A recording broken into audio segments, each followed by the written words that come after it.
లారింగ్స్ ఇంకా హైపోఫారింగ్స్ cancers suspect చేసినప్పుడు మనం చేయాల్సిన ఇన్వెస్టిగేషన్స్.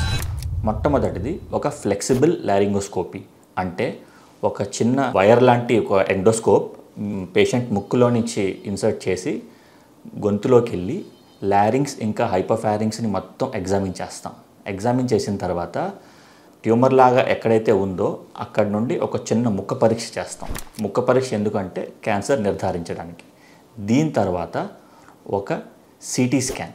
సిటీ స్కాన్లో మనకి ఈ ఇన్ఫీరియర్ ఎక్స్టెంట్ అంటే కింద భాగం ఎంత ఇన్వాల్వ్ అయ్యింది ఫుడ్ ప్యాసేజ్లో తెలుసుకోవడానికి సిటీ స్కాన్ ఉపయోగపడుతుంది.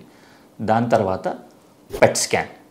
పెట్ స్కాన్ ఎందుకు అంటే ఇప్పుడు క్యాన్సర్ డయాగ్నోస్ అయిన తర్వాత ఆ ట్యూమర్ లారింగ్స్ హైపోఫారింగ్స్లోనే ఉందా లేకపోతే ఇంకెక్కడికైనా స్ప్రెడ్ అయిందా, అంటే ఛాతీ చెస్ట్లోకి లేకపోతే బోన్స్లోకి వీటికి స్ప్రెడ్ అయిందా లేదా తెలుసుకోవడానికి ఈ ఇన్వెస్టిగేషన్స్ చేయాల్సి వస్తుంది.